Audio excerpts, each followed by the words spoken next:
بسم الله الرحمن الرحيم اہل حدیث ہے ہم یہ عزم ہے ہمارا. السلام عليكم ورحمة الله وبركاته. إن الحمد لله نحمده ونستعينه ونستغفره ونؤمن به ونتوكل عليه ونعوذ بالله من شرور أنفسنا ومن سيئات أعمالنا. من يهده الله فلا مضل له ومن يضلل فلا هادي له. ونشهد أن لا إله إلا الله وحده لا شريك له ونشهد أن محمدا عبده ورسوله. أما بعد فإن خير الحديث كتاب الله وخير الهدي هدي محمد صلى الله عليه وسلم وشر الأمور محدثاتها فإن كل محدثة بدعة وكل بدعة ضلالة وكل ضلالة في النار. فقد قال الله تعالى في القرآن المجيد والفرقان الحميد: فأعوذ بالله من الشيطان الرجيم. بسم الله الرحمن الرحيم. يا أيها الناس اتقوا ربكم الذي خلقكم من نفس واحدة وخلق منها زوجها وبث منهما رجالا كثيرا ونساء واتقوا الله الذي تساءلون به والأرحام إن الله كان عليكم رقيبا.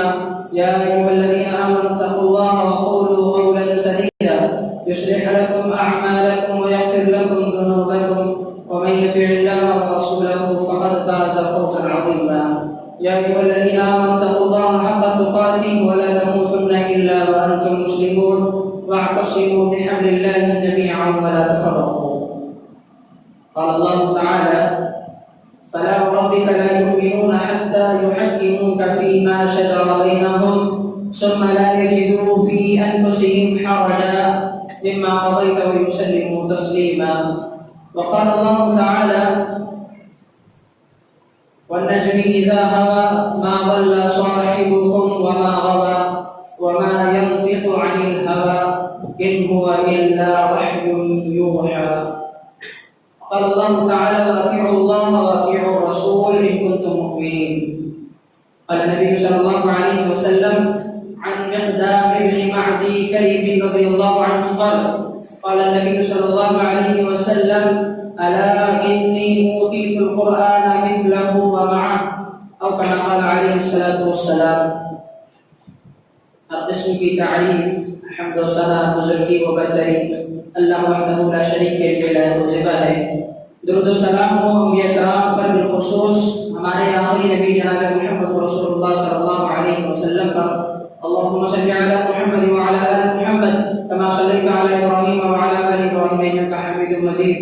اللهم بارك على محمد وعلى آل محمد كما باركت على إبراهيم وعلى آل إبراهيم إنك حميد مجيد. معزز و محترم بزرگوں، نوجوان عزیز ساتھیوں، قابل قدر و احترام خواتین اسلام، آج اس خطبہ جمعہ میں نے جس عنوان کو منتخب کیا ہے وہ بڑا ہی حساس موضوع ہے اس دور حاضر کا. معزز حضرات اور خواتین، ابتدا سے لے کر انتہا تک اس خطبے کو بغور سماعت فرمائیں اور ہر ایک چیز پر غور و فکر کریں اور فیصلہ کریں اس عنوان کے تعلق سے. جس عنوان کو میں نے منتخب کیا ہے وہ عنوان ہے حجت حدیث، یعنی اللہ کے نبی صلی اللہ علیہ وسلم کی احادیث کا ذخیرہ، اللہ کے نبی صلی اللہ علیہ وسلم کی سنتیں، آپ کی باتیں اور آپ کے اقوال کا ذخیرہ جو ہم تک پہنچا ہے یا ہمارے پاس موجود ہے، اس کی کیا اہمیت ہے اور وہ کیا حجت رکھتا ہے شریعت کے نظر میں، اور اس کو دلیل پکڑنا یا اس سے اپنے مسائل کو حل کرنا احادیث نبوی صلی اللہ علیہ وسلم سے یہ کتنا ضروری ہے اور کتنا اہم ہے، اس بات کو آج ہم سمجھتے اور سنتے ہوئے چلیں گے. اور دوسری بات کہ احادیث نبوی صلی اللہ علیہ وسلم کو لے کر لوگوں کے جو اعتراضات ہے، لوگوں کے جو ڈاؤٹ ہے کہ احادیث نبوی محفوظ نہیں ہے، سیف نہیں ہے، احادیث کے اندر گڑبڑ کر دی گئی ہے، احادیث اللہ کے نبی صلی اللہ علیہ وسلم کے دور میں نہیں لکھی گئی، بعد میں لکھی گئی، اس لیے لکھنے والوں نے جو چاہا وہ منمانی لکھا۔ اس طرح کی باتیں منکرین حدیث کی طرف سے پیش کی جاتی ہیں، جس میں ہمارے نوجوانوں کا اکثر طبقہ بلکہ مسلمانوں کی اکثریت اس بدعقیدگی کی طرف اور اس گمراہی کی طرف بڑی تیزی سے دوڑ رہی ہے کہ احادیث کا انکار ہمارے نوجوان کر رہے ہیں اور احادیث کو لے کر بہت سارے شکوک اور شبہات میں مبتلا ہمارے نوجوان ہیں۔ معزز حضرات اور خواتین، آج میں آپ کے سامنے حدیث کی اہمیت، اس کی ضرورت اور حدیث کی حجیت پر گفتگو کرنا چاہتا ہوں کہ حدیث شریعت کی نظر میں کیا مقام رکھتی ہے، حدیث کا کیا درجہ ہے شریعت کی نظر میں۔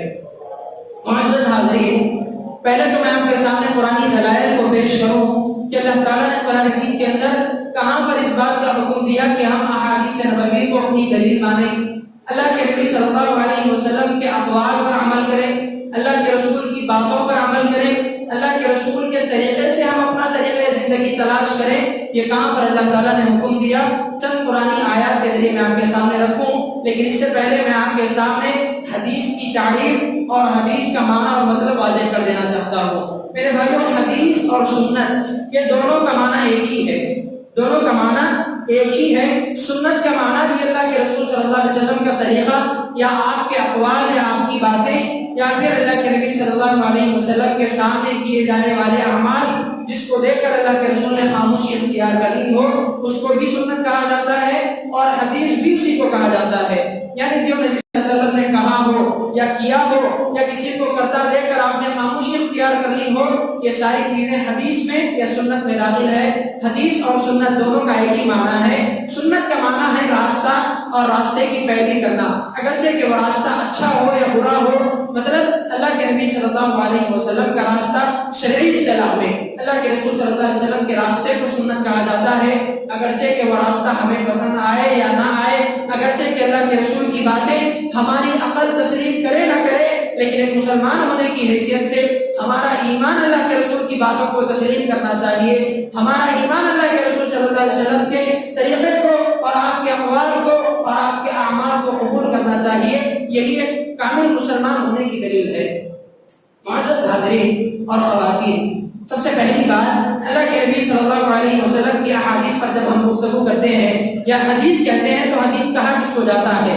حدیث کی تعریف محدثین نے ایک کی ہے کہ ما اضیف الی النبی صلی اللہ علیہ وسلم من قول او فعل او تقریر او وصف، یہ اللہ کے رسول صلی اللہ علیہ وسلم کی احادیث کی تعریف ہے۔ یعنی حدیث کس کو کہا جاتا ہے؟ ما اضیف الی النبی صلی اللہ علیہ وسلم، جس کی اضافت کی جائے، جس کو پھیرا جائے نبی صلی اللہ علیہ وسلم کی طرف، کس ناحیے سے؟ من قول، اللہ کے رسول کی باتوں کے ناحیے سے۔ یعنی جو کچھ بھی آپ نے کہا ہے، جو کچھ بھی آپ نے اپنی زندگی کے اندر بیان کیا ہے، اس کو اللہ کے رسول کی طرف اگر پھیرا جائے، کہا جائے کہ یہ اللہ کے رسول کی بات ہے تو وہ حدیث ہے۔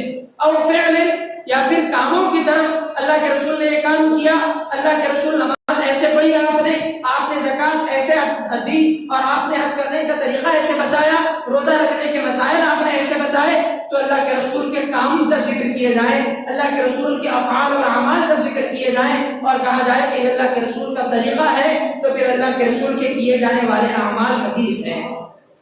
اور تقریر اور وصف، یہ دونوں چیزیں الگ الگ ہیں۔ اور تقریر کا معنی ہے کہ اللہ کے رسول کے سامنے کیا جانے والا وہ کام جو اللہ کے رسول نے صحابہ کو کرتے دیکھا اور آپ نے خاموشی اختیار کر لی، صحابہ کو آپ نے روکا نہیں، آپ نے یہ نہیں کہا کہ یہ کام غلط ہے اس سے رک جاؤ، آپ نے دیکھ کر خاموشی اختیار کر لی، تو آپ کا خاموش بیٹھنا بھی وہ حدیث کہلاتا ہے اور سنت کہلاتا ہے اور اس پر بھی عمل کرنا چاہیے۔ جیسا کہ اللہ کے نبی صلی اللہ علیہ وسلم نے صحابہ کرام کو دیکھا، مغرب کی اذان کے بعد صحابہ کرام جب جماعت کے لیے وقفہ ہوتا تھا تو سیدھے 2 رکعت نماز پڑھا کرتے تھے۔ مغرب کی اذان کے بعد جیسے ہم بھی وقفہ دیتے ہیں، مغرب کی اذان کے بعد 2 رکعت نفل نماز ہم پڑھتے ہیں سنت، تو ان 2 رکعتوں کو صحابہ کرام جب پڑھا کرتے تھے، اللہ کے نبی صلی اللہ علیہ وسلم نے دیکھ کر خاموشی اختیار کر لی، تو آپ کا خاموش بیٹھنا یہ تقریری حدیث ہے۔ یہ کیا ہے؟ تقریری حدیث ہے۔ کسی کام کو دیکھ کر آپ نے خاموشی اختیار کرنی ہو، یہ آپ کی تقریری سنت ہے۔ اور اسی طرح سے وصفی سنت، اللہ کے رسول صلی اللہ علیہ وسلم کے اوصاف، آپ کی وصفی سنت. وصف کے اندر بھی دو چیزیں شامل ہیں، وصف کے اندر بھی دو چیزیں شامل ہیں، ایک خلقیہ ہے اور ایک خلقیہ. خلقیہ کا مطلب اللہ کے رسول صلی اللہ علیہ وسلم کے جسمانی جو حالات تھے، یعنی اللہ کے نبی صلی اللہ علیہ وسلم بڑی داڑھی لمبی داڑھی رکھتے تھے تو یہ آپ کی صفت خلقیہ ہے. تو لمبی داڑھی رکھنا یہ اللہ کے رسول کی سنت خلقیہ ہے، یہ اللہ کے رسول کی سنت خلقیہ ہے. یعنی اللہ کے رسول کا جسم ایسا تھا. اللہ کے رسول صلی اللہ علیہ وسلم بال کبھی کان کی لو تک رکھتے، کبھی گردن تک رکھتے، کبھی بیچ کی مانگ نکالتے یا کبھی ایک طرف مانگ نکالتے. یہ ساری صفتیں خلقیہ ہیں. یعنی اللہ نے آپ کو اس کیفیت سے پیدا کیا تھا. آپ کے بال اللہ نے لمبے رکھے، آپ کے بال اللہ تعالیٰ نے ایسے رکھے، تو یہ صفت خلقیہ ہے، یہ بھی حدیث ہے. اور صفت خلقیہ جو کہ اخلاق ہے اللہ کے نبی صلی اللہ علیہ وسلم کے، حضرت انس رضی اللہ تعالیٰ عنہ کہتے ہیں خدمت رسول اللہ صلی اللہ علیہ وسلم 10 سنین، میں نے اللہ کے رسول کی 10 سال خدمت کی. 10 سال میں کبھی بھی اللہ کے رسول نے مجھے جھڑکی نہیں دی، کبھی بھی مجھے یہ نہیں کہا کہ اے انس تم نے یہ کام کیوں کیا اور یہ کام کیوں نہیں کیا. تو یہ اللہ کے رسول کے اخلاق تھے.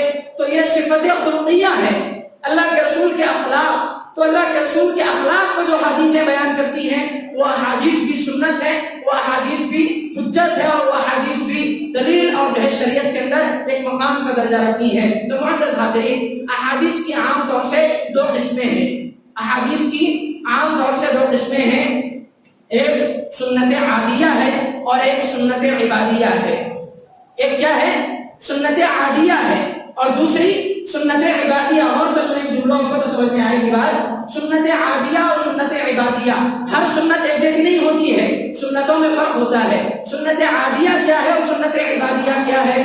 سنت عادیہ کا مطلب وہ سنت جو اللہ کے رسول صلی اللہ علیہ وسلم نے ایسے ہی کی ہو، اس کے کرنے کا حکم نہیں دیا، آپ نے عادت کے طور پر کیا. مثلا اللہ کے نبی صلی اللہ علیہ وسلم پگڑی پہنتے تھے، اللہ کے رسول صلی اللہ علیہ وسلم عمامہ باندھتے تھے. یہ کیا ہے؟ سنت عادیہ ہے، عبادت نہیں ہے. اگر کوئی شخص پگڑی باندھ کر سمجھ جائے کہ میرے پگڑی باندھنے پر مجھے ثواب ملے گا تو اس کی غلط فہمی ہے. یہ سنت عادیہ ہے، اللہ کے رسول کی عادت تھی پگڑی پہننا، لہذا اللہ کے رسول نے پگڑی باندھی، عمامہ باندھا. آج اگر کوئی انسان پگڑی پہنتا ہے، عمامہ باندھتا ہے تو وہ سنت عادیہ پر عمل کر رہا ہے، عادت والی سنت، عبادت نہیں ہے. یہ سنت سمجھ رہے ہیں، عادت ہے اللہ کے رسول صلی اللہ علیہ وسلم کی، تو یہ سنت عادیہ کہلاتا ہے. اسی طرح سے بہت ساری چیزیں ہیں کہ اللہ کے رسول صلی اللہ علیہ وسلم نے جبہ یعنی ٹوپ پہنا ہو کبھی، تو یہ بھی سنت عادیہ ہے، عادت میں سے ہے. اگر کوئی شخص سمجھے کہ جبہ پہنے تو ہی ثواب ملے گا، پینٹ شرٹ پہننے والے کو ثواب نہیں ملے گا، تو یہ غلط بات ہے. سنت عادیہ ہے، عادت والی سنت. کریں گے تو کوئی بات نہیں، آپ کی محبت زیادہ ہوگی اللہ کے رسول سے، لیکن اگر نہیں کریں گے تو آپ گنہگار نہیں ہوں گے، نہیں کریں گے تو آپ گنہگار نہیں ہوں گے. تو یہ سنت عادیہ ہے. اور سنت عبادیہ کا مطلب یہ ہے کہ اللہ کے رسول صلی اللہ علیہ وسلم نے خود کیا اور صحابہ کرام کو کرنے کا حکم دیا، اور اگر کوئی آدمی اس سنت پر عمل کرے تو اس کو ثواب بھی ملے گا، اس کو ثواب بھی ملے گا. سنت عبادیہ، مثلا اللہ کے رسول نے لمبی داڑھی رکھی. داڑھی رکھنا کیا ہے؟ سنت عبادیہ ہے، عبادت والی سنت ہے. اگر کوئی انسان داڑھی رکھتا ہے تو برابر اس کو ثواب ملتا ہے. یہ سنت عبادیہ، عبادت والی سنت ہے، عادت نہیں ہے اللہ کے رسول کی. اور اگر کوئی نہیں رکھتا تو برابر گنہگار ہوتا ہے. تو یہ سنت عبادیہ ہے. اور اللہ کے رسول نے کنگھی کی اور تیل لگایا کرتے تھے سر کو. یہ ساری چیزیں سنت عادیہ ہے، عادت والی سنت ہے، عبادت نہیں ہے. تو یہ سنت کا فرق ہے. 2 طرح سے سنت کی تقسیم ہوتی ہے. بہرحال میرے بھائیوں، اللہ تعالیٰ نے قرآن مجید کے اندر کہاں حکم دیا سنت کو اپنانے، حدیث پر عمل کرنے، حدیث سے دلیل نکالنے اور حدیث کے ذریعے اپنے مسائل کو حل کرنے کا حکم اللہ تعالیٰ نے قرآن مجید کے اندر کہاں دیا؟ وہ دلائل میں آپ کے سامنے رکھوں. اللہ رب العزت نے قرآن مجید کے اندر کہا فَلَا وَرَبِّكَ لَا يُؤْمِنُونَ حَتَّى يُحَكِّمُوكَ فِي مَا شَجَرَ بَيْنَهُمْ. اے اللہ کے رسول، تمہارے رب کی قسم، یہ لوگ مومن نہیں ہو سکتے. کیا کہا اللہ تعالیٰ نے؟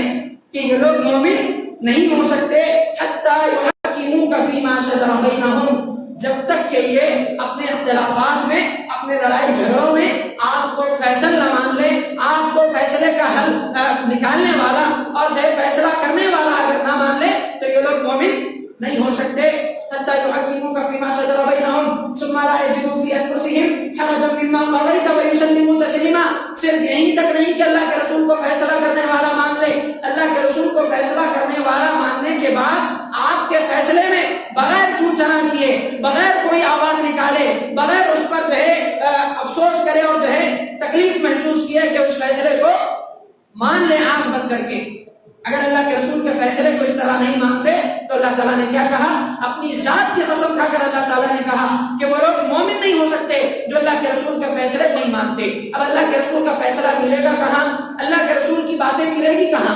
اللہ کے رسول کے فیصلے، اللہ کے رسول کے اقوال، اللہ کے رسول کے اعمال سارے کے سارے احادیث کی کتابوں کے اندر موجود ہے.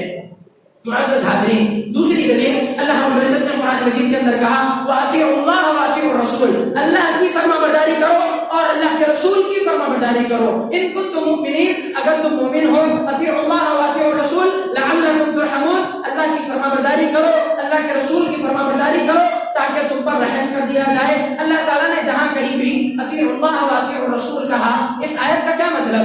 اطیعوا اللہ کا مطلب اللہ کی فرما برداری کرو. اللہ کی فرما برداری کیسے کریں گے؟ اللہ نے جو کام کرنے کا حکم قرآن مجید کے اندر دیا وہ کام کریں گے، اور جن کاموں سے بچنے کا حکم دیا ان چیزوں سے بچیں گے. یہ اللہ کی فرما برداری ہے. اور وَأَطِيعُوا الرَّسُولَ، اس کا کیا معنی کہ اللہ کے رسول کی فرما برداری کرو. اللہ کے رسول کی فرما برداری کیسے ہوگی؟ آج تو اللہ کے رسول دنیا میں موجود نہیں ہے، آپ ہمیں آ کر کے ڈائریکٹ کوئی حکم نہیں دے سکتے ہیں، تو پھر اللہ کے رسول کی فرما برداری آج کے دور میں کیسے کی جائے؟ قرآن میں جو کچھ اللہ نے بیان کیا اس میں اللہ کے رسول کا کوئی دخل نہیں ہے، اللہ کے رسول کی کوئی بات قرآن مجید میں موجود نہیں ہے. اللہ کے رسول کی باتیں تو الگ سے موجود ہیں. وہ کہاں ہیں؟ احادیث کے اندر موجود ہے. احادیث کا جو ذخیرہ محدثین نے ہم تک پہنچایا، اس ذخیرے کے اندر اللہ کے رسول کی باتیں ہیں. اب اس ذخیرے میں اللہ کے رسول نے جن کاموں کو کرنے کا حکم دیا ان کو اگر ہم کرتے ہیں اور جن سے بچنے کا حکم دیا اس سے اگر ہم بچتے ہیں تو یہ اطیعوا الرسول ہے، اللہ کے رسول کی فرما برداری ہے. اللہ کے رسول صلی اللہ علیہ وسلم کی احادیث پر عمل کرنا یہ ہمارے لیے عین ایمان ہے اور ہمارے لیے شریعت کا ایک بہت بڑا مصدر ہے اللہ کے رسول کی احادیث اور سنت. کیسے؟ بہت سارے لوگ یہ بات کہتے ہیں کہ اللہ کے رسول صلی اللہ علیہ وسلم کی احادیث اللہ کے نبی نے اپنی طرف سے بیان کی. ہو سکتا ہے کہ اللہ کے رسول خوش ہو تو کبھی کچھ جذبات میں کہہ دیا ہو، غصے میں آئے تو غصے کی حالت میں آپ نے کچھ کہہ دیا ہو، لہذا احادیث پر بھروسہ نہیں کیا جا سکتا. احادیث محفوظ نہیں ہے، سیف نہیں ہے. احادیث اللہ کے رسول کے دور میں لکھی نہیں گئی تھی، بعد میں لکھی گئی. بعد میں لکھنے والوں میں ہو سکتا ہے اپنی طرف سے کچھ بھی لکھ دیا ہو احادیث کے اندر. یہ بہت ساری غلط فہمیاں آج مسلمانوں کے اندر پائی جاتی ہیں. میرے بھائیوں، سب سے بڑی بات کہ قرآن جس طرح سے وحی ہے، قرآن اللہ تعالیٰ نے کیسے نازل کیا؟ وحی کے ذریعے. جبریل علیہ السلام کو وحی دے کر اللہ رب العزت نے قرآن مجید نازل کیا. تو جس طرح قرآن وحی ہے ویسے ہی سنت بھی، حدیث بھی وحی ہے. حدیث بھی وحی کا درجہ رکھتی ہے، لیکن فرق کیا ہے؟ قرآن وحی مطلوع ہے اور حدیث وحی غیر مطلوع ہے. اس کا کیا مطلب؟ وحی مطلوع کا مطلب قرآن ایسی وحی ہے جس کو نماز میں پڑھا جاتا ہے، جس کو پڑھ کر عبادت کی جاتی ہے. آپ قرآن کا ایک ایک حرف پڑھیں، ایک ایک حرف پر 10 نیکیاں آپ کو ملتی ہیں. تو قرآن وحی مطلوع ہے جس کی تلاوت کر کے آپ کو ثواب ملے گا، جس کے ذریعے آپ عبادت کر سکتے ہیں. لیکن حدیث وہی غیر مطلوع ہے، مطلب یہ کہ اس کو تلاوت نہیں کیا جا سکتا، آپ اس سے اپنے مسائل کو حل کر سکتے ہیں لیکن اس کے ایک ایک حرف کو پڑھنے پر آپ کو ثواب نہیں ملنے والا، اور نہ ہی ایک ایک حرف کو پڑھ کر آپ حدیث پڑھ کر کے آپ عبادت نہیں کر سکتے ہیں. تو حدیث وہی غیر مطلوع ہے لیکن دونوں وحی ہے. دونوں کو اللہ تعالیٰ نے جبریل علیہ السلام کے ذریعے نازل کیا. احادیث وہ ذخیرہ ہے جو اللہ کے رسول صلی اللہ علیہ وسلم نے کبھی بھی اپنی زبان سے اپنی طرف سے نہیں کہا، بلکہ اللہ تعالیٰ نے جو کہلوایا ہے اللہ کے رسول نے وہی باتیں اپنی امت کو بتائی ہیں اور وہی احادیث اللہ کے نبی صلی اللہ علیہ وسلم نے اپنے صحابہ سے بیان کی. کیا دلیل ہے اس بات کی کہ اللہ کے رسول نے اپنی طرف سے نہیں کہا کچھ بھی؟ احادیث میں جو کچھ ہے وہ سب اللہ کا بتایا ہوا ہے. اس بات کی کیا دلیل ہے؟ اللہ تعالیٰ نے سورہ نجم کے اندر قرآن مجید میں اللہ تعالیٰ نے فرمایا وَالنَّجْمِ إِذَا هَوَىٰ مَا ضَلَّ صَاحِبُكُمْ وَمَا غَوَىٰ وَمَا يَنطِقُ عَنِ الْهَوَىٰ. صحابہ کرام کو مخاطب کر کے اللہ تعالیٰ نے یہ بات کہی کہ وَمَا يَنطِقُ عَنِ الْهَوَىٰ، کہ اے صحابہ تمہارے جو ساتھی ہیں محمد صلی اللہ علیہ وسلم یہ نہ تو دیوانے ہیں نہ یہ پاگل ہیں. وَمَا يَنطِقُ عَنِ الْهَوَىٰ، یہ اپنی طرف سے کوئی بات نہیں کہتے، اپنی خواہش سے اپنی مرضی سے جب جی چاہا کوئی بھی بات اللہ کے رسول نہیں کہتے، بلکہ کیا کرتے ہیں؟ ان هو الا وحی یوحی، بلکہ اللہ کے رسول تو اپنی زبان سے وہی جملے نکالتے ہیں جو اللہ تعالیٰ وحی کرتا ہے، جو اللہ تعالیٰ وحی کے ذریعے بتلاتا ہے، وہی الفاظ اللہ کے رسول اپنی زبان سے نکالتے ہیں۔ اپنی طرف سے منمانی اپنے الفاظ اللہ کے رسول نہیں بیان کرتے ہیں۔ اللہ کے رسول کے بارے میں اللہ تعالیٰ نے گواہی دی کہ اللہ کے رسول کی زبان جب بھی کھلتی ہے اللہ کی مرضی سے کھلتی ہے، اللہ کے بتائے بغیر اللہ کے رسول کوئی بات نہیں کہتے۔ اور اگر اللہ کے رسول اپنی طرف سے کوئی بات کہہ دیں تو اللہ تعالیٰ نے کتنی بڑی جو ہے اللہ رب العزت نے کتنا بڑا ڈر سنایا اللہ کے رسول کو۔ کیا کہا اللہ رب العزت نے کہ اگر اللہ کے رسول صلی اللہ علیہ وسلم اپنی طرف سے کوئی بات کہہ دیں تو ہم اللہ کے رسول کے داہنے ہاتھ کو پکڑ کر ان کی شہرت کو کاٹ دیں گے اور کوئی ان کو بچانے والا نہیں ہوگا۔ مطلب کیا ہے اس آیت کے اندر؟ اللہ کے رسول کو ڈرانا مقصد نہیں ہے، بلکہ اللہ کے رسول کے بارے میں امت کو بتلانا مقصد ہے کہ دیکھو اے مسلمانوں، اللہ کے رسول اپنی طرف سے کوئی بات نہیں کہتے، اللہ کے رسول کی امانت داری کی اللہ تعالیٰ دلیل نازل کر رہا ہے۔ تو یہ ساری آیتیں کس بات کی طرف اشارہ کر رہی ہیں کہ احادیث رسول حجت ہے، اللہ کے رسول کی احادیث دلیل ہے، شریعت کا مصدر ہے، شریعت کا مرجع ہے۔ اگر کوئی انسان کسی کو کوئی مسئلہ پیش آئے، جتنا وہ اس کو قرآن میں تلاش کرتا ہے اتنا ہی احادیث میں بھی تلاش کرے گا۔ صرف قرآن میں تلاش کر کے عمل کر لینا اس کے لیے کافی نہیں ہے میرے بھائیوں۔ اگر قرآن پر تلاش کرتا ہے تو قرآن میں دیکھنے کے ساتھ ساتھ احادیث میں بھی اس مسئلے کا حل تلاش کرنا بہت زیادہ ضروری ہے۔ اگر کوئی انسان کی بات کہے کہ نہیں قرآن کافی ہے، احادیث کی ہمیں ضرورت نہیں، یقین مانیے 100% نہیں بلکہ 1000% وہ انسان ضرور بضرور گمراہ ہوگا، اور صرف قرآن پر عمل کر کے کوئی بھی انسان ہدایت پر نہیں رہ سکتا ہے۔ قرآن کے ساتھ حدیث بہت ہی زیادہ ضروری ہے، قرآن کے ساتھ حدیث بہت ہی زیادہ ضروری ہے۔ تو جو ڈاؤٹ ہے، جو اشکال ہے کہ حدیث بعد میں لکھی گئی، اللہ کے رسول کے دور میں نہیں لکھی گئی، احادیث کے اندر گڑبڑ کر دی گئی، احادیث سیف نہیں ہے، محفوظ نہیں ہے، تو اس ڈاؤٹ کا، اس اشکال کا جواب میں آپ کے سامنے رکھنا ضروری سمجھتا ہوں۔ سب سے پہلی بات کہ احادیث جو بعد میں لکھی گئی، امام بخاری رحمۃ اللہ علیہ نے جیسے احادیث کو لکھا، امام مسلم رحمۃ اللہ علیہ نے جیسے احادیث کو لکھا، امام ابو داؤد، ترمذی، نسائی، ابن ماجہ، اسی طرح سے بہت سارے محدثین ہیں، ان لوگوں نے جو احادیث کو اپنی کتابوں میں جمع کیا، یہ تو بعد میں ہوا۔ یہ کیا ہوا؟ بعد میں ہوا۔ صحابہ اور تابعین، تبع تابعین کے دور کے بعد یہ محدثین کا دور آیا اور بعد میں ان لوگوں نے احادیث کو جمع کیا۔ لیکن اس کا یہ مطلب نہیں ہے کہ احادیث اللہ کے رسول کے دور میں لکھی ہی نہیں گئی، اللہ کے رسول کے دور میں احادیث سیف نہیں تھی، اللہ کے رسول نے حدیث بیان کر دی، صحابہ نے بھلا دیا۔ بات ایسی نہیں ہے میرے بھائیوں، بات ایسی نہیں ہے۔ کیوں؟ اللہ کے رسول صلی اللہ علیہ وسلم جیسے ہی احادیث بیان کرتے، احادیث کو سب سے پہلے کیسے محفوظ کیا گیا؟ جیسے اللہ کے رسول حدیث بیان کرتے، صحابہ کرام سن کر کے اس کو حفظ یاد کر لیا کرتے تھے۔ اللہ کے رسول کی حدیث بیان کرنے کے بعد صحابہ کرام سن کر حفظ یاد کر لیا کرتے تھے، سینوں میں محفوظ کر لیا کرتے تھے۔ لکھا نہیں ہوگا لیکن سینوں میں محفوظ کر لیا تھا، صحابہ کرام نے حفظ کر لیا تھا۔ آہستہ آہستہ بعد میں اللہ کے رسول نے ان کو احادیث لکھنے کا بھی حکم دیا، پہلے احادیث لکھنے سے منع کر دیا تھا۔ پہلے صحابہ کرام احادیث لکھتے تھے، اللہ کے رسول نے منع کر دیا تھا۔ کیوں منع کیا تھا؟ صحابہ کرام کو فرق نہیں معلوم ہوتا تھا، پتہ نہیں چلتا تھا کہ قرآن کیا ہے، حدیث کیا ہے۔ صحابہ کرام جہاں چاہے حدیث بھی لکھ دیں، قرآن بھی لکھ دیں تو کہیں پریشان نہ ہو جائیں کہ یہ اللہ کے رسول کی حدیث ہے یا قرآن کی آیت ہے۔ تو اس طرح کی پریشانی صحابہ کرام کو نہ آئے۔ کیوں؟ قرآن ابھی مکمل نہیں ہوا تھا، کبھی بھی وحی نازل ہو سکتی تھی، تو قرآن کی وحی بھی لکھ رہے ہیں صحابہ اور حدیث بھی لکھ رہے ہیں، تو دونوں مل کر کے گڑبڑ نہ ہو جائے، اس لیے اللہ کے رسول نے احادیث لکھنے سے منع کر دیا تھا۔ کہا کہ حدیث مت لکھو، تو صحابہ کرام سن کر یاد کر لیا کرتے تھے۔ لیکن جیسے جیسے قرآن کو صحابہ کرام نے سمجھنا شروع کر دیا کہ یہ قرآن ہے، یہ حدیث ہے، صحابہ کرام کو فرق معلوم ہونا شروع ہوا، تو اللہ کے رسول نے کہا کہ اب حدیثیں لکھو۔ اب کیا کرو؟ حدیثیں لکھو۔ صحابہ کرام سے اللہ کے رسول نے حدیثیں لکھوائی، اور کیسے لکھوائی؟ صحابہ کرام کی لکھی ہوئی حدیثوں کی کتابیں موجود تھی اس وقت۔ حضرت عبداللہ بن عمرو بن عاص رضی اللہ تعالیٰ عنہ، یہ اللہ کے رسول کے ایک صحابی ہیں جو ہمیشہ حدیث کو لکھا کرتے تھے۔ ان کے لکھے ہوئے کتابچے کا نام، جس میں انہوں نے حدیثوں کو لکھا تھا، ان کی لکھی ہوئی کتاب کا نام، ان کے لکھے ہوئے صحیفوں کا نام الصحیفۃ الصادقہ تھا۔ اس وقت اللہ کے رسول کے باحیات رہتے ہوئے، زندہ رہتے ہوئے صحابہ کرام نے حدیثوں کو لکھا۔ عبداللہ بن عمرو بن عاص رضی اللہ تعالیٰ عنہ نے جن حدیثوں کو لکھا تھا، ان کی لکھی ہوئی حدیثوں کو کیا نام دیا گیا تھا؟ الصحیفۃ الصادقہ، سچے صحیفے، سچے کاغذات۔ یہ نام عبداللہ بن عمرو بن عاص کی کتاب کو دیا گیا تھا۔ اور اسی طرح سے ابو بکر صدیق رضی اللہ تعالیٰ عنہ نے بھی احادیث کو لکھا تھا، اور انہوں نے اپنی لکھی ہوئی احادیث کے اندر زکوٰۃ کے نصاب کو جمع کیا تھا کہ کسی کے پاس مال ہے تو وہ اپنے مال میں سے کتنا زکات نکالے. زکات کے نصاب کو ابو بکر صدیق رضی اللہ تعالیٰ عنہ نے احادیث کے ذریعے جمع کیا تھا, اور ابو بکر صدیق رضی اللہ تعالیٰ عنہ نے جن احادیث کو جمع کیا اس کا نام کیا تھا؟ الصحیفۃ الصدیق. ابو بکر صدیق رضی اللہ تعالیٰ عنہ کا صحیفہ. تو اس طرح سے احادیث لکھی گئی ایک صحابی سے جو حدیث کو لکھا کرتے تھے عبداللہ رضی اللہ تعالیٰ عنہ. دوسرے صحابہ کرام نے منع کیا, کہا کہ عبداللہ حدیثیں مت لکھو. کیوں؟ ہو سکتا ہے کہ اللہ کے رسول کبھی خوش ہو, خوشی میں کچھ بھی کہہ دیں.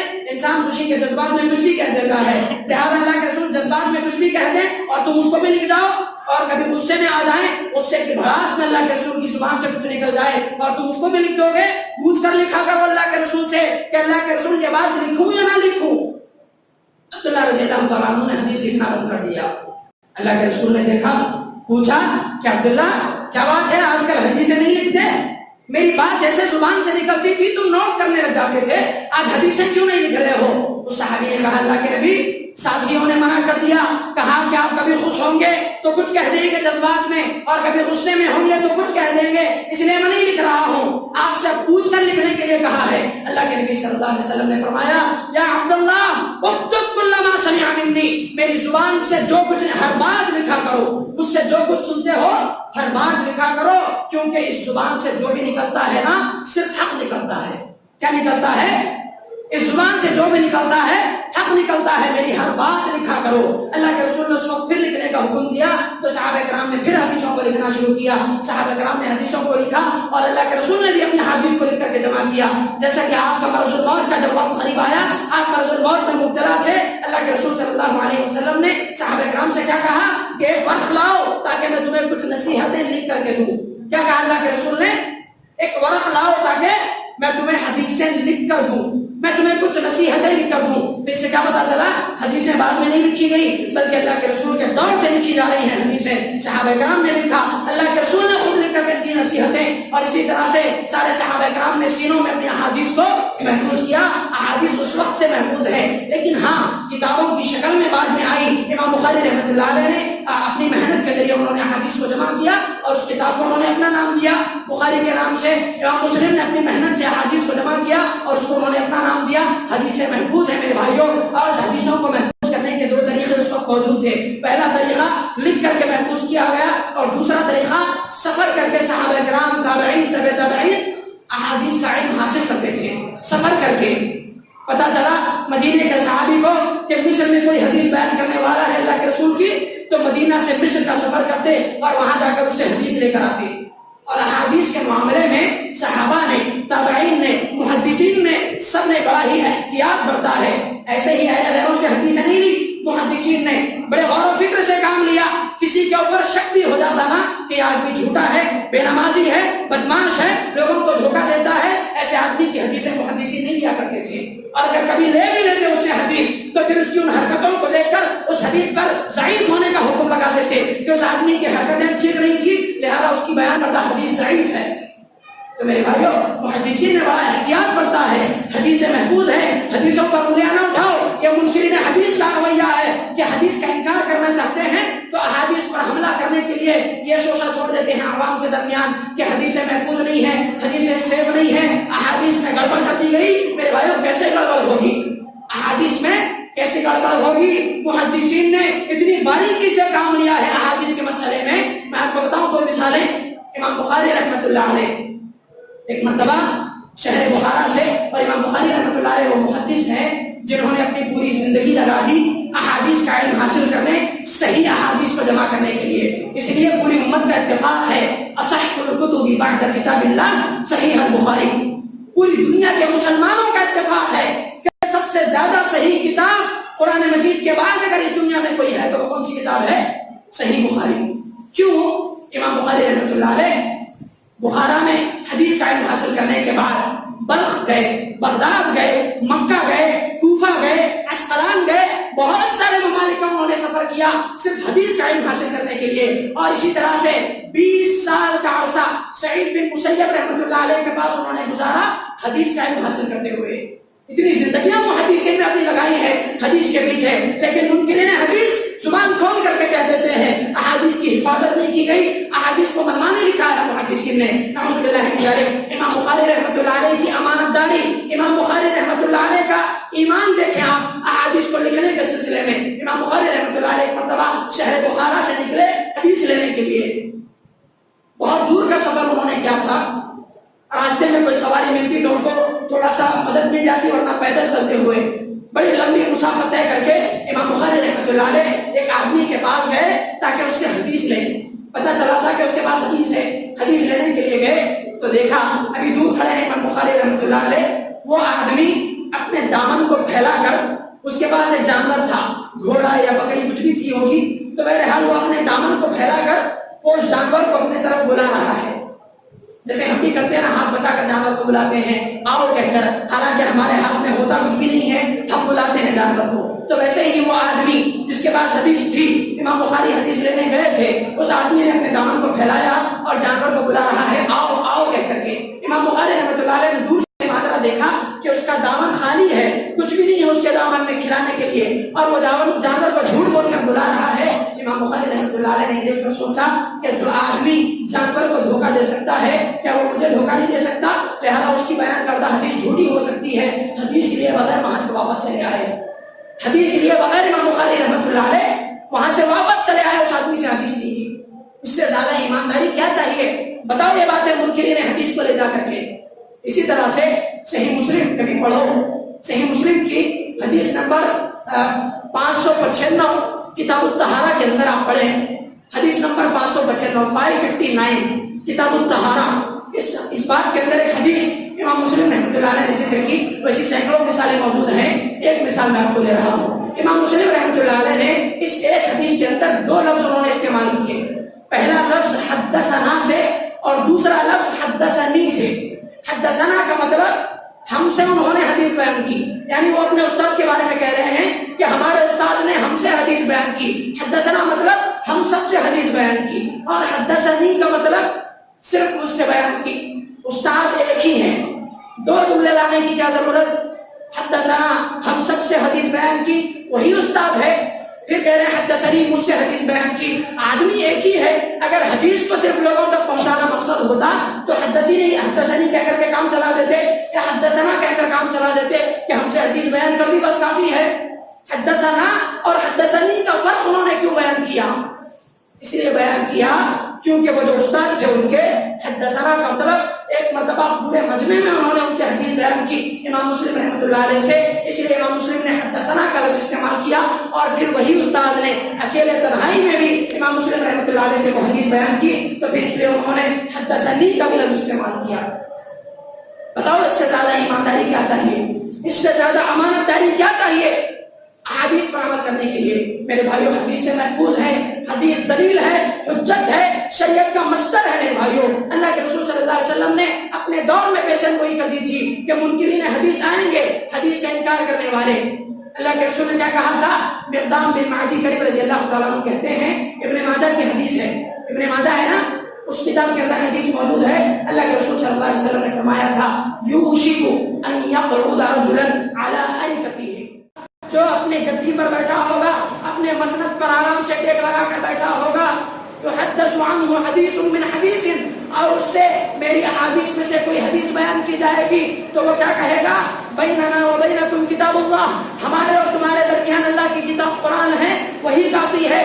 ما وجدنا فیہ من حرام حرمناہ وما وجدنا فیہ من حلال استحللناہ, ہمارے لیے قرآن کافی ہے, جو ہم قرآن میں حلال پائیں گے وہی ہمارے لیے حلال ہے, اور جس کو ہم قرآن میں حرام پائیں گے وہی ہمارے لیے حرام ہے. اللہ کے رسول نے یہ بات اپنے دور میں بیان کی تھی کہ ایک آدمی آیا گا اس طرح کا, اور محدثین نے غور و فکر کیا تو ایک آدمی پیدا ہوا ایسا جس کا نام عبداللہ چکراروی تھا, جس نے حدیث کا انکار کیا.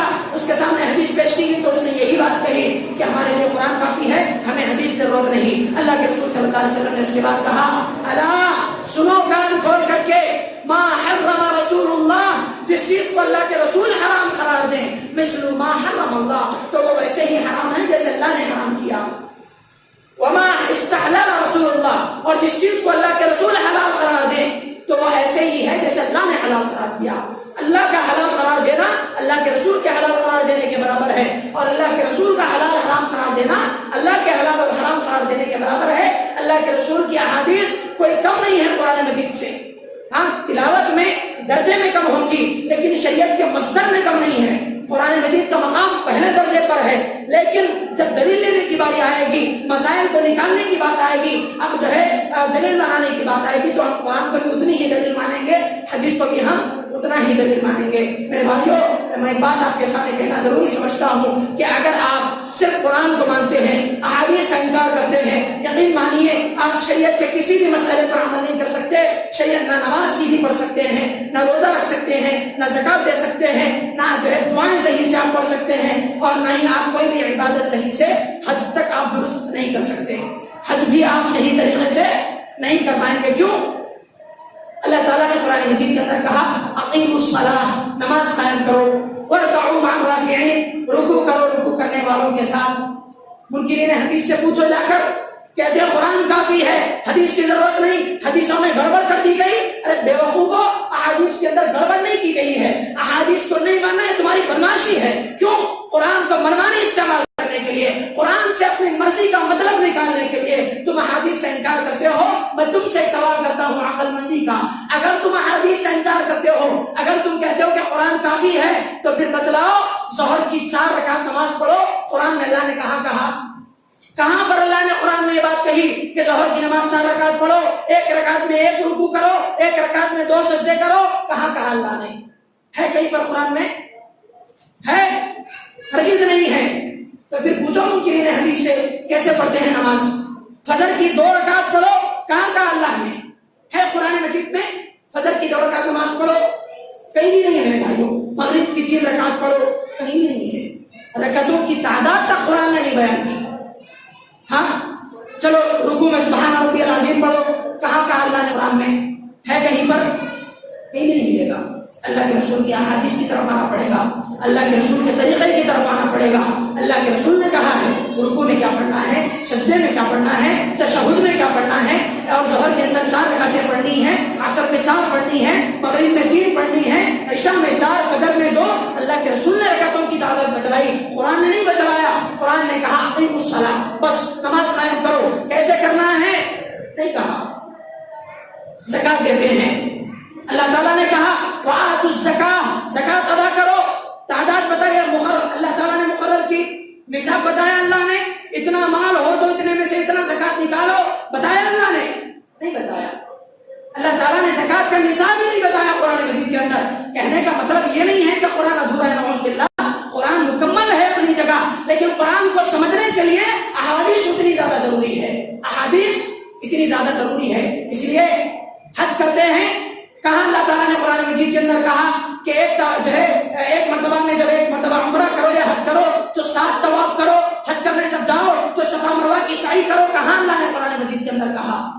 حج ادھورا ہے احادیث کے بغیر، نماز ادھوری ہے احادیث کے بغیر، زکات کا نصاب ادھورا ہے احادیث کے بغیر، روزہ رکھنے کا طریقہ ادھورا ہے احادیث کے بغیر۔ حدیث کو نہیں مانتے تو آپ شریعت پر عمل ہی نہیں کر سکتے۔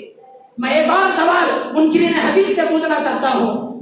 منکرین حدیث جو یہ بات کہتے ہیں حدیث ضروری نہیں ہے، قرآن کافی ہے، قرآن کو پڑھ لو، حدیث کے پیچھے مت بھاگو، گمراہ ہو جاؤ گے۔ حدیث میں محدثین نے اتنی محنت کی، زندگیاں لگائی، ان کی زندگیوں کا ایسے ہی تم مذاق اڑا رہے ہو۔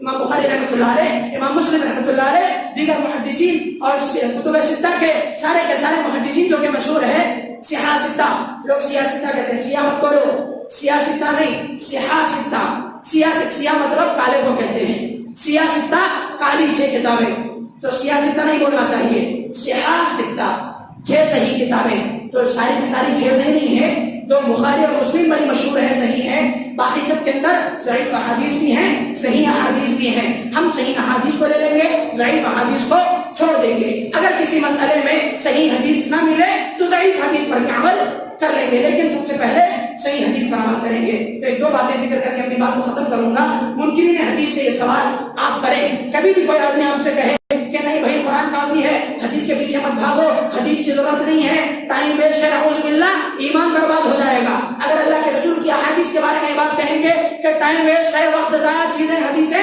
نعوذ باللہ، ایمان سے ہاتھ دھو بیٹھو گے۔ تو ان سے پوچھنا منکرین حدیث سے کہ صرف قرآن کافی ہے، قرآن کافی ہے، اگر قرآن کافی ہے تو ایک بات بتلاؤ، اللہ تعالیٰ نے قرآن مجید کے اندر کیا کیا چیزوں کو حرام قرار دیا؟ مردار جانور کو اللہ نے حرام قرار دیا۔ سورہ بقرہ کے اندر اللہ نے کیا کہا؟ انما حرم علیکم المیتہ، تم پر مردار حرام کر دیا گیا ہے، والدم اور بہتا ہوا خون، ولحم الخنزیر اور خنزیر کا گوشت، وما اہل به لغیر اللہ اور ہر وہ چیز، ہر وہ جانور جو غیر اللہ کے نام پر کوئی جو ہے ذبح کر دیا جائے، پیرانی پیر کے ہو یا بتوں کے ہو، کسی کے بھی ہو، کسی بھی آسمانی کے ہو، اگر کسی غیر اللہ کے نام پر کر دیا جائے حرام ہے۔ قرآن نے تو مردار کو حرام کہا، غور سے سننا، منکرین حدیث سے مقابلہ کرنے کے لیے اس بات کو اللہ نے کیا کہا؟ مردار کو حرام قرار دیا۔ پوچھو ان منکرین حدیث سے، مچھلی چلو اگر تالاب سے پکڑ کر لائیں زندگی مل جائے گی، لیکن اگر مارکیٹ سے خرید کر لائیں تو مچھلی زندگی ملتی ہے؟ مچھلی زندگی ملتی ہے مارکیٹ میں؟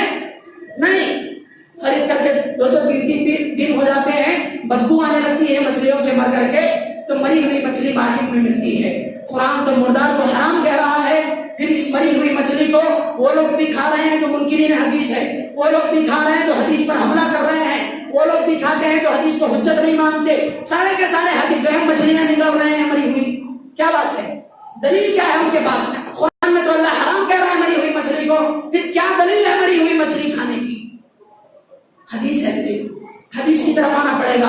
اللہ کے رسول صلی اللہ علیہ وسلم نے فرمایا احلت لنا المیتتان والدمان، اللہ تعالیٰ نے ہمارے لیے دو مردار اور دو خون حلال کر دیے۔ دو مردار سے مراد کیا ہے؟ ایک مچھلی ہے اور ایک ٹڈی ہے، ٹڈی پتہ نہیں پانی کا کون سا جانور ہے، اور دو خون سے مراد تلی اور کلیجی کا خون۔ تلی ایک خون ہے نا، جمع ہوا خون ہے، خون کے ٹکے کی طرح ہوتا ہے، اور کلیجی دونوں خون کے ٹکڑوں کی طرح ہوتے ہیں، تو دو جمع ہوئے خون حلال ہے۔ تلی اور کلیجی کہاں سے کھاتے ہیں؟ یہی حدیث دلیل ہے۔ اور مری ہوئی مچھلی بھی کہاں سے کھاتے ہیں؟ یہی حدیث دلیل ہے۔ قرآن میں اللہ نے کہیں بھی مری ہوئی مچھلی کو حلال نہیں کہا، اللہ نے تو حرام ہی کہہ دیا ہے مری ہوئی چیز کو، پھر کیا بات ہے؟ مری ہوئی مچھلی سارے نکل رہے ہیں۔ اس لیے میرے بھائیو، احادیث کے بغیر شریعت انکمپلیٹ ہے، احادیث کے بغیر دین ادھورا ہے، اور قرآن کو سمجھنے کے لیے احادیث بہت ضروری ہے۔ ایک اور امام مکحول رحمۃ اللہ علیہ کا قول ذکر کر کے اپنی بات کو ختم کروں گا۔ امام مکحول رحمۃ اللہ علیہ کہتے ہیں القرآن احوج الی السنہ من السنۃ الی الکتاب۔ کیا کہا انہوں نے؟ بہت سارے اقوال ہیں، حدیث کا موضوع ایک ایسا موضوع ہے، میں سمجھتا ہوں پورا سال خطبہ دیا جا سکتا ہے حدیث کی اہمیت پہ، اس کی حجت پہ، تدوین حدیث پہ، اور انکار حدیث کے فتنے پر، اور اس کے شکوک اور شبہات پر۔ ہر ایک اپنی اپنی جگہ الگ مستقل موضوع ہے، اگر ہر ایک موضوع کو الگ الگ اٹھایا جائے سارا سال خطبہ دیا جا سکتا ہے حدیث کے موضوع پر۔ اتنا طویل موضوع ہے، میں تیاری کرنے بیٹھا تو مجھے سمجھ میں نہیں آ رہا تھا کہ کس موضوع کو میں اہم بناؤں کس کو غیر اہم بناؤں، مجھے سمجھ میں نہیں آ رہا تھا۔ تو میں ایک بات کہتا ہوں، امام مکحول رحمۃ اللہ علیہ کہتے ہیں حدیث کی اہمیت کو بیان کرتے ہوئے القرآن احوج الی السنہ من السنۃ الی الکتاب، قرآن محتاج ہے حدیث کا حدیث سے زیادہ۔ حدیث اتنی محتاج نہیں ہے قرآن کی، قرآن اتنا زیادہ محتاج ہے حدیث کا۔ کیوں؟ قرآن سمجھ میں آتا ہی نہیں ہے حدیث کے بغیر، قرآن سمجھ میں آتا ہی نہیں ہے حدیث کے بغیر۔ والسنۃ قاضیۃ علی الکتاب والکتاب لیست قاضیۃ علی السنہ، اور سنت فیصلہ کرتی ہے قرآن کے قرآن ہونے کا، لیکن قرآن فیصلہ نہیں کر سکتا حدیث کے حدیث ہونے کا۔ قرآن ہے، اس بات کا فیصلہ کون کرے گا؟ حدیث کرے گی، اللہ کے رسول کی سنت کرے گی، لیکن قرآن فیصلہ نہیں کر سکتا کہ وہ حدیث ہے یا نہیں ہے۔ تو قرآن محتاج ہے حدیث کا، حدیث محتاج نہیں ہے قرآن کی، حدیث محتاج نہیں ہے قرآن کی۔ یہاں پر قرآن کے درجے کو گھٹانا مقصد نہیں ہے میرے بھائیوں، قرآن الحمدللہ اللہ رب العزت نے اس کو بہت ممتاز درجہ دیا ہے، قرآن سے بڑھ کر کوئی کتاب نہیں ہو سکتی، لیکن قرآن کو سمجھنے کے لیے حدیث سے بڑھ کر کوئی ذریعہ نہیں ہو سکتا۔ قرآن کی ترتیب قرآن مجید جب نازل ہوا، پہلے کون سی سورت نازل ہوئی؟ اقرأ بسم ربک الذی خلق، پتہ ہے نا آپ سب کو؟ اقرأ بسم ربک الذی خلق پہلے نازل ہوئی۔ سب سے آخر میں کون سی سورت نازل ہوئی؟ اذا جاء نصر اللہ والفتح، پہلے نازل ہوئی سورت کہاں ہے؟ کہاں ہے؟ قرآن کے شروع میں ہے، اقرأ بسم ربک الذی خلق سے شروع ہوتا ہے قرآن، اذا جاء نصر اللہ والفتح پہ ختم ہوتا ہے؟ نہیں، سورہ فاتحہ سے شروع ہوتا ہے، سورہ ناس پر ختم ہوتا ہے۔ یہ ترتیب کس نے بتائی؟ قرآن میں کہا اللہ تعالیٰ نے کہا کہ سورہ فاتحہ کو پہلے رکھو، سورہ بقرہ کو اس کے بعد رکھو، سورہ آل عمران کو اس کے بعد رکھو؟ کہاں اللہ نے کہا؟ قرآن میں۔ قرآن نے خود اپنی ترتیب نہیں بیان کی، قرآن کی ترتیب بھی محتاج ہے حدیث کی، قرآن کی ترتیب محتاج ہے حدیث کی۔ اللہ کے رسول نے یہ ترتیب بتائی، اللہ کے رسول نے کہا سورہ علق کو پارے 30 میں رکھو، سورہ نصر کو پارے 30 میں رکھو، سورہ فاتحہ کو قرآن کے پہلے میں رکھو، سورہ بقرہ کو دوسرے نمبر پر رکھو۔ اللہ کے رسول نے ترتیب بتائی، اللہ کے رسول کی احادیث نے قرآن کو ترتیب دی ہے۔ اللہ کی قسم اٹھا کر ایک بات کہتا ہوں، میں اس قرآن کو قرآن ماننے کے لیے تیار نہیں جس قرآن کو حدیث قرآن نہ کہے۔ میں اس قرآن کو قرآن ماننے کے لیے تیار نہیں جس قرآن کو حدیث قرآن نہ کہے۔ حدیث کہے یہ قرآن ہے تب کہیں گے کہ قرآن ہے۔ قرآن کی ترتیب محتاج ہے حدیث کی، تو پھر ہم جیسے رہے جس کو الف کا نام جو ہے الف کیسا ہوتا ہے وہ تک پتا نہیں، سیدھا الف کا تو بھارا سمجھ لیں گے۔ ایسے جاہل لوگ قرآن کو سمجھنے کے لیے احادیث کو چھوڑ کر منمانی کر رہے ہیں۔ منمانی ارے بھائیو، قرآن کو اس لیے لوگ کافی سمجھتے ہیں کیونکہ احادیث کو اگر چھوڑ دیا جائے نا تو قرآن کی منمانی تشریح کی جا سکتی ہے، قرآن سے منمانی مطلب نکالے جا سکتے ہیں۔ کیسے؟ اللہ نے قرآن میں کہا فَانكِحُوا مَا طَابَ لَكُم مِّنَ النِّسَاءِ مَثْنَىٰ وَثُلَاثَ وَرُبَاعَ۔ قرآن مجید کے اندر اللہ نے کہا کہ تم نکاح کرو 2 2 3 3 4 4۔ کیا کہا اللہ نے؟ تم نکاح کرو 2 2 3 3 4 4۔ اس کا کیا مطلب؟ منکرین حدیث جو ہوتے ہیں نا، حدیث کا انکار کرتے ہیں، ان لوگوں نے اس آیت کا غلط مطلب نکالا۔ کہا کہ دیکھو اللہ تعالیٰ نے کہا مثنا 2 2 2 2 کتنے ہو گئے؟ 4، وثلاث 3 3 3 3 کتنے ہو گئے؟ 6، ورباع 4 4 4 4 کتنے ہو گئے؟ 8۔ پوروں کو ایک جگہ جمع کرو، 18 شادیوں کی اجازت ہے۔ نکالا نہیں؟ احادیث کو چھوڑے تو ایسے منمانی چلتی ہے۔ حدیث روڑا ہے، حدیث ہتھیار ہے، حدیث دروازہ ہے باطل کی طرف جو ہے جانے سے آدمی کو روکنے کا، یہ دروازہ بند کر دیتی ہے باطل کا۔ قرآن کی منمانی تفسیر کی جا سکتی ہے اگر احادیث کا انکار کر دیا جائے۔ اور حدیث کیا بتاتی ہے؟ اللہ کے رسول نے 4 نکاح کی اجازت دی اور قرآن نے بھی وہی بات کہی، لیکن سمجھنے والوں نے کیا کیا؟ منمانی تفسیر کی اس آیت کی۔ اگر اس آیت کو حدیث کے ذریعے سمجھتے تو کیا ہوتا؟ صاف طور پر بات سمجھ میں آتی۔ تو بس بہت ساری مثالیں ہیں، کہنے کا وقت ناکافی ہے، روزے کے حالت میں ہوں، گلا بھی ساتھ نہیں دے رہا۔ بہرحال میں انہیں باتوں پر اتفاق لیتا ہوں اور امید کرتا ہوں کہ شاید گفتگو آپ کے سمجھ میں آئی ہو، نہ بھی آئی ہو تو میں دعا کرتا ہوں کہ اللہ تعالیٰ تمام کے دل میں حدیث کی اہمیت، حدیث کی حجت اور حدیث کے مقام اور مرتبے کو اللہ تعالیٰ آپ کے دلوں میں بٹھائے۔ جو حدیث کو مانتا ہے اسی کا ایمان درست ہے، اسی کے مسائل، اسی کی عبادتیں درست ہیں۔ حدیث کے بغیر ایمان انکمپلیٹ ہے، حدیث کے بغیر وہ انسان ضرور بضرور 100% نہیں بلکہ 1000% گمراہی کے راستے پر چلا جاتا ہے۔ اللہ رب العزت سے میں دعا کرتا ہوں کہ اللہ تعالیٰ ہم تمام مسلمانوں کو، خصوصاً ہمارے وہ نوجوانوں کو جن کو قرآن و حدیث کا علم نہیں ہے، اللہ تعالیٰ منکرین حدیث کے فتنے سے بچائے۔ اللہ رب العزت سے دعا ہے کہ اللہ تعالیٰ ہمیں اپنے مسائل کا حل قرآن اور حدیث دونوں کے ذریعے اپنے مسائل کا حل کرنے کی توفیق عطا فرمائے۔ شریعت کا مصدر قرآن بھی ہے، حدیث بھی ہے، دونوں کو جو ہے اپنے سامنے رکھ کر کے اللہ تعالیٰ ہمیں اپنے مسائل کا حل کرنے کی توفیق عطا فرمائے۔ اللہ رب سے دعا ہے کہ اللہ تعالیٰ نے جن لوگوں نے روزہ رکھا ان کے روزوں کے ذریعے اللہ تعالیٰ کی مغفرت فرمائے، ان کے گناہوں کو معاف فرمائے۔ اور اسی طرح سے اللہ رب العزت سے یہ بھی دعا ہے کہ اس دن میں جو کہ 10 محرم کا دن ہے، جو خرافات بدعات ہوتی ہیں، اللہ تعالیٰ اس سے امت مسلمہ کو بچائے رکھے اور شیعہ سے اور اسی طرح سے گمراہ کن فرقے جو محرم میں خوب جو ہے ادھم مچاتے ہیں، شریعت کا مذاق اڑاتے ہیں، اللہ ہمارے مسلمان نوجوانوں کو ان سے بچائے رکھے، شیعوں کی مشابہت سے، کفار کی مشابہت سے بچائے رکھے۔ اللہ رب العزت سے دعا ہے کہ اللہ تعالیٰ کہنے سننے سے زیادہ عمل کرنے کی توفیق عطا فرمائے۔ آمین۔ وآخر دعوانا الحمد للہ رب العالمین۔